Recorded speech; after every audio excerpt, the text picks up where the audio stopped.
আসসালামু আলাইকুম এভরিওয়ান। অনেকদিন পর আমি আবারও চলে এলাম নতুন একটি রেসিপি নিয়ে। আমরা ডমিনোসের গার্লিক ব্রেড সবাই খুব পছন্দ করে থাকি। আজকে আমি আপনাদের দেখাবো কিভাবে খুব সহজেই বাসায় এই ডমিনোস স্টাইলের গার্লিক ব্রেড আমরা তৈরি করতে পারি।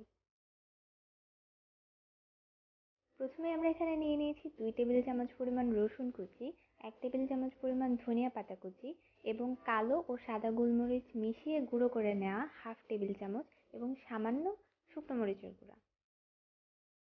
এবার একটি বাটিতে আমরা 1 টেবিল চামচ পরিমাণ মেল্টেড বাটার নিয়ে নিয়েছি এবং তাতে অ্যাড করে নিচ্ছি 3 টেবিল চামচ মেয়োনেজ। আমি এখানে বাসায় তৈরি করা মেয়োনেজ ব্যবহার করেছি, আপনারা চাইলে নিজেরা বাসায় তৈরিও করে নিতে পারেন অথবা কিনে এনেও ব্যবহার করতে পারেন।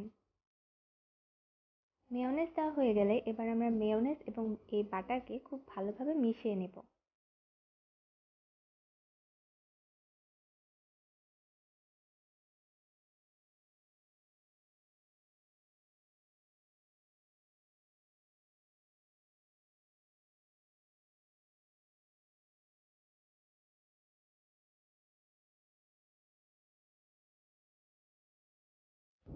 এবার আমরা এতে আস্তে আস্তে ধনিয়া পাতা, রসুন কুচি এবং গোলমরিচের গুঁড়ো অ্যাড করে দেব। শুকনো মরিচের গুঁড়োটা কিন্তু এখনই অ্যাড করব না, একটু পরে।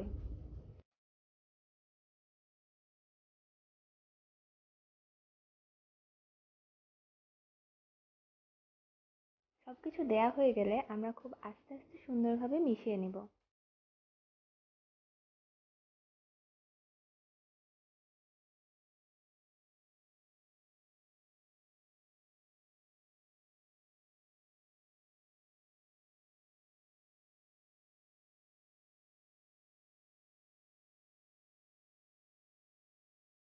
এবার আমরা এতে শুকনো মরিচের গুঁড়ো দিয়ে দেব। শুকনো মরিচের গুঁড়ো দিয়েও খুব ভালোভাবে এটিকে আমরা মিশিয়ে নেব। সবকিছু মিশিয়ে নেওয়া হয়ে গেলে এটি অনেকটা ক্রিমের মতো হয়ে যাবে। এটিকে এবার আমরা রেখে দেব। এবারে আমরা ব্রেড তৈরির প্রসেসে চলে আসি। এখানে আমরা 1/4 কাপ পরিমাণ উষ্ণ গরম পানি নিয়ে নিয়েছি এবং তাতে অ্যাড করে নিলাম 1/2 টেবিল স্পুন পরিমাণ ইনস্ট্যান্ট ইস্ট, সামান্য লবণ এবং সামান্য চিনি। এবারে এটিকে খুব ভালোভাবে মিশিয়ে নিতে হবে এবং 10 মিনিটের জন্য আমরা এটিকে এক সাইডে রেখে দিব, যাতে ইস্ট অ্যাক্টিভ হয়ে যায়।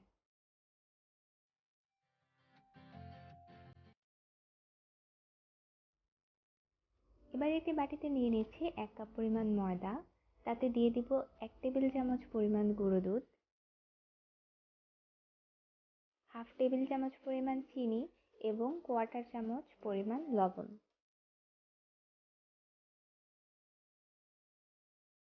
এবার আমরা এতে দিয়ে দিব অ্যাক্টিভেটেড ইস্টের মিশ্রণটি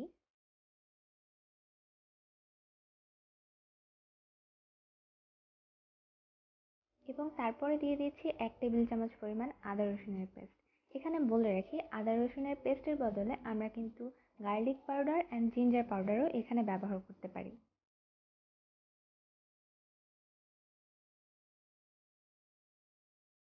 এবার এই মিশ্রণটিকে খুব ভালোভাবে মথে নিতে হবে। এতে আমরা অল্প অল্প করে পানি অ্যাড করব এবং মথে নেব।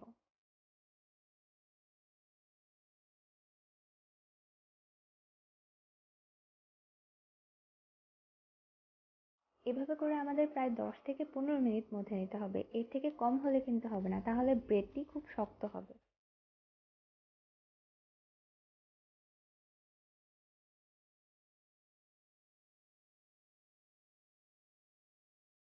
মথে নেওয়া হয়ে গেলে এটিকে আমরা এরকম করে একটি রাউন্ড শেপ দেওয়ার চেষ্টা করব।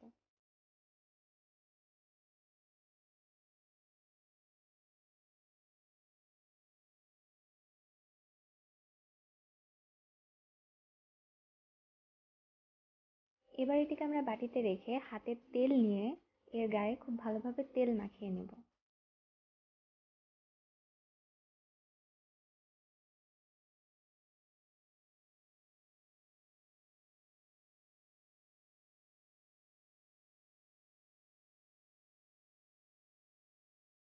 এবার একটি প্লাস্টিক র্যাপ দিয়ে এটিকে আমরা মুড়িয়ে নেব, যাতে এর ভেতরে কোনো রকম কোনো বাতাস প্রবেশ করতে না পারে।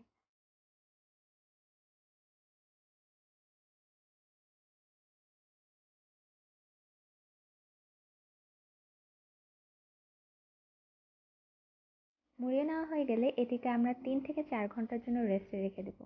রেস্টে রেখে দেওয়ার ফলে এটি প্রায় দ্বিগুণ আকারের হয়ে যাবে ফুলে। 4 ঘন্টা পরে এটি ফুলে ঠিক এরকম হয়ে গিয়েছে।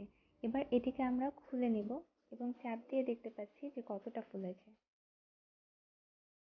এবারে এর উপরে আমরা কিছু সুজি ছিটিয়ে নিব এবং তারপরে আবারও খুব ভালোভাবে কিছুক্ষণ মথে নেব। ডমিনোজের গার্লিক ব্রেড বা পিৎজাতে যে একটা ক্রাঞ্চ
রেখেছিলাম তা এবার এটিতে এভাবে আস্তে আস্তে অল্প অল্প করে পুরোটাতে ছড়িয়ে নিব।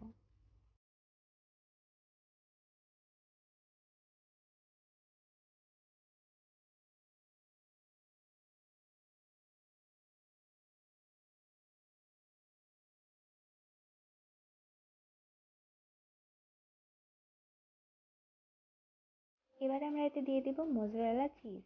চিজ কিন্তু পুরোটাতে দিতে হবে না, ঠিক অর্ধেক পরিমাণে এভাবে করে চিজ আমরা ছড়িয়ে নিব।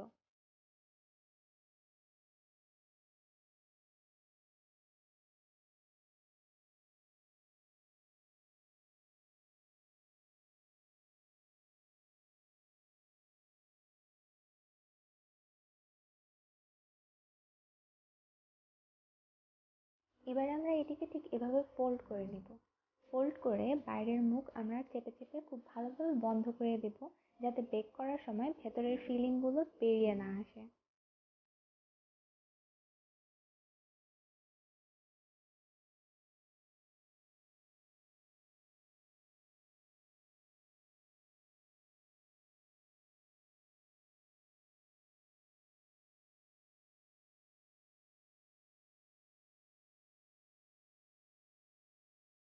মুখ খুব ভালোভাবে বন্ধ করে নেওয়ার পর আবার আমরা এই বাটার অ্যান্ড মেয়োনেজের মিশ্রণটি উপরে খুব ভালোভাবে ছড়িয়ে নেব।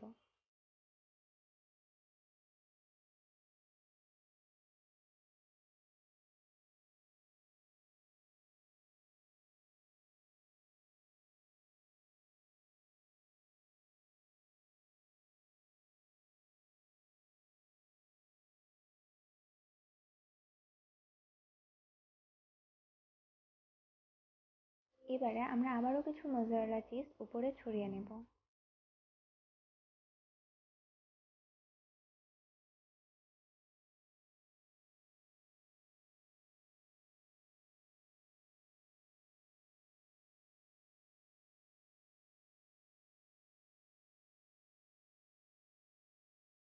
এবার আমরা উপরে দিয়ে দিচ্ছি কিছু কালো গোলমরিচের গুঁড়ো, এটি জাস্ট ফ্লেভারের জন্য।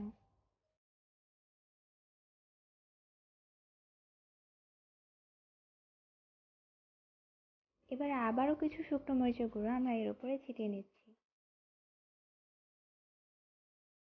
তবে আপনারা যদি কেউ ঝাল কম খান তবে এটি স্কিপ করতে পারেন।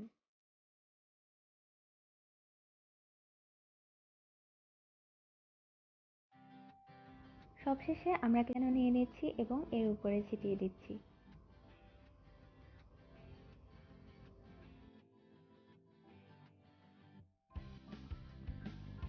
এবার আমরা একটি ছুরি নিয়ে এভাবে সেকশন সেকশন করে দেব, যাতে পরে আমাদের এটি কাটতে সুবিধা হয়। এবার এটিকে আমাদের বেক করে নেওয়ার পালা। মাইক্রোওয়েভ ওভেনকে আমরা আগেই 200°C প্রিহিট করে নিয়েছি। এবার বেকিং ট্রেটি ওভেনে দিয়ে দিচ্ছি এবং 20 মিনিটের জন্য বেক হতে দিচ্ছি।